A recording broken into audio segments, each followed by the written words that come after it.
ओम नमः शिवाय। स्वागत है आप सभी का अभिदीप स्टोरी हब में।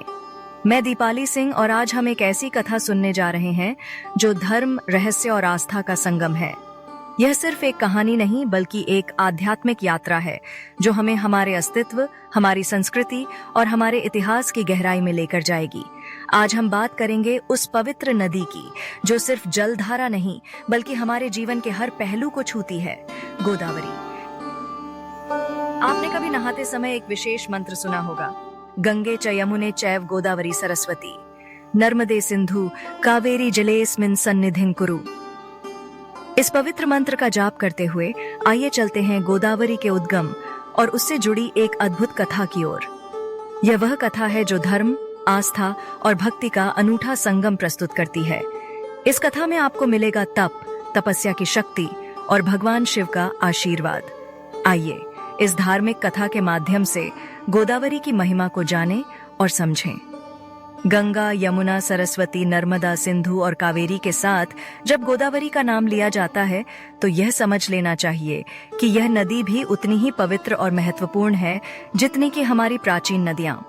लेकिन गोदावरी को सिर्फ उसके जल के लिए नहीं बल्कि उसके पीछे छिपी अद्भुत और रहस्यमयी कथा के लिए जाना जाता है।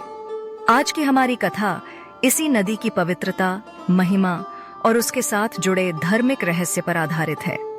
भारत के पवित्र स्थानों में से एक है त्र्यंबकेश्वर। यह वही स्थान है जहां से गोदावरी की उत्पत्ति होती है। महाराष्ट्र के नासिक जिले के त्र्यंबकेश्वर के पवित्र ब्रह्मगिरी पर्वत से यह अद्भुत नदी निकलती है। इसका जल अद्भुत और पवित्र है। यही नहीं, इसका जलधारा केवल जीवनदायिनी नहीं बल्कि पापों का प्रक्षालन करने वाली मानी जाती है। लेकिन इस पवित्रता का आधार क्या है? कहानी शुरू होती है एक ऐसे समय से जब धरती पर महर्षि गौतम जैसे महान ऋषि तपस्या में लीन थे। महर्षि गौतम का जीवन सत्यम, तप और धर्म के मार्ग पर था, परंतु जीवन में कभी-कभी अनायास ही संकट आ जाते हैं। और ऐसा ही कुछ हुआ महर्षि गौतम के साथ। उन पर एक झूठा आरोप लगा, गौहत्या का आरोप, एक ऐसा अपराध जिसका दंड मृत्यु से भी बड़ा था। यह सोचकर ही महर्षि गौतम व्यथित हो गए। उन्होंने अपने मन की शांति के लिए भगवान शिव की आराधना की ठानी और फिर शुरू हुई उनकी कठोर तपस्या। त्र्यंबकेश्वर के जंगलों में महर्षि गौतम ने अपनी साधना का स्थान चुना। यह कोई सामान्य तपस्या नहीं थी।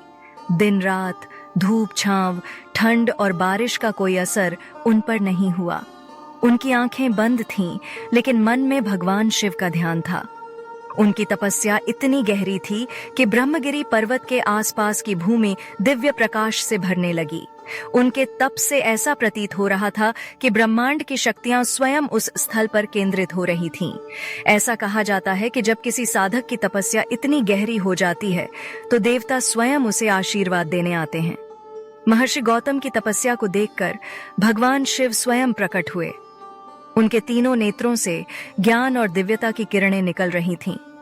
भगवान शिव ने प्रसन्न होकर महर्षि से कहा, हे गौतम, तुम्हारी भक्ति ने मुझे प्रसन्न किया है। अब बताओ तुम्हारी क्या इच्छा है?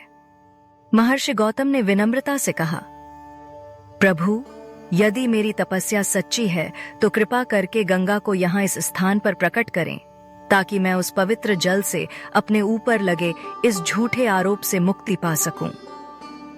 भगवान शिव थोड़ी देर के लिए मौन हो गए। यह वह क्षण था जिसमें रहस्य और धर्म का गूढ़ मर्म छिपा था। भगवान शिव ने महर्षि गौतम से कहा, हे ऋषि, गंगा को यहाँ लाना संभव नहीं है क्योंकि वह पहले से ही धरती पर बह रही हैं। परंतु तुम्हारी भक्ति और इस पवित्र स्थान की महिमा को देखते हुए मैं यहाँ देवी गोदावरी को प्रकट करूंगा। उनका जल गंगा के समान ही पवित्र होगा और यह धारा तुम्हें और इस स्थान को पवित्र करेगी। भगवान शिव ने जैसे ही यह कहा, उसी क्षण ब्रह्मगिरी पर्वत से एक दिव्य जलधारा फूट पड़ी। वह जलधारा इतनी शीतल, पवित्र और तेज थी कि देखते ही देखते उसने नदी का रूप ले लिया। यह थी गोदावरी, वही गोदावरी जिसे आज हम श्रद्धा के साथ पूजते हैं। लेकिन यह कहानी यहीं समाप्त नहीं होती। जब गोदावरी नदी प्रकट हुई तो महर्षि गौतम ने फिर भगवान शिव से एक और प्रार्थना की। उन्होंने कहा, हे प्रभु, आपकी कृपा से गोदावरी का प्रकट होना अद्भुत है। कृपा करके आप यहाँ ज्योतिर्लिंग के रूप में स्थापित हो जाएं, ताकि भविष्य में जो भी भक्त यहाँ आकर गोदावरी में स्नान करें, उनकी सभी इच्छाएं पूरी हों। भगवान शिव ने महर्षि की प्रार्थना स्वीकार की और वहां त्र्यंबकेश्वर ज्योतिर्लिंग के रूप में स्वयं को स्थापित किया। तब से त्र्यंबकेश्वर में शिवजी की पूजा और गोदावरी का स्नान एक विशेष धार्मिक अनुष्ठान माना जाता है। यह वह स्थान है जहां कुंभ मेला का आयोजन भी होता है और लाखों भक्त यहां आकर गोदावरी के पवित्र जल में स्नान करके अपनी आत्मा को शुद्ध करते हैं। गोदावरी का यह पवित्र जल न केवल पापों का प्रक्षालन करता है, बल्कि जीवन में सुख, शांति और समृद्धि का भी आशीर्वाद देता है। गोदावरी को गौतमी भी कहा जाता है, क्योंकि महर्षि गौतम की भक्ति और तपस्या के कारण इस नदी का प्रकट होना हुआ। यह नदी अपने आप में धार्मिक और आध्यात्मिक शक्ति का केंद्र है। इस नदी के जल में स्नान करने से व्यक्ति के सभी पाप धुल जाते हैं और उसे आध्यात्मिक शांति प्राप्त होती है। यही कारण है कि इसे वृद्ध गंगा और प्राचीन गंगा भी कहा जाता है। गोदावरी सिर्फ एक नदी नहीं, बल्कि धर्म और आस्था का जीवंत प्रतीक है। यह वह धारा है जिसने न केवल भारत के 4 प्रमुख राज्यों महाराष्ट्र, तेलंगाना, आंध्र प्रदेश और छत्तीसगढ़ को पोषण दिया है, बल्कि लाखों लोगों की आत्मा को भी शुद्ध किया है। तो इस दिव्य कथा ने हमें यह सिखाया कि सच्ची भक्ति और तपस्या से असंभव भी संभव हो सकता है। महर्षि गौतम की तपस्या और भगवान शिव की कृपा से गोदावरी का प्रकट होना यह दर्शाता है कि आस्था की शक्ति किसी भी संकट से मुक्ति दिला सकती है।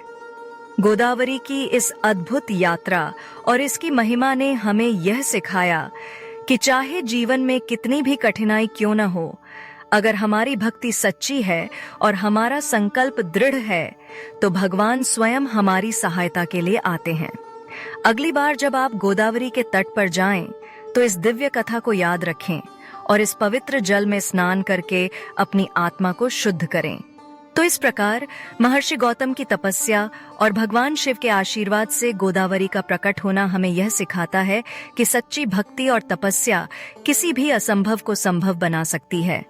गोदावरी, जो अब भी हमारे जीवन का हिस्सा है, धर्म और आस्था का प्रतीक है, उसके पवित्र जल में स्नान करने से न केवल हमारे शरीर की शुद्धि होती है, बल्कि हमारी आत्मा भी पवित्र हो जाती है।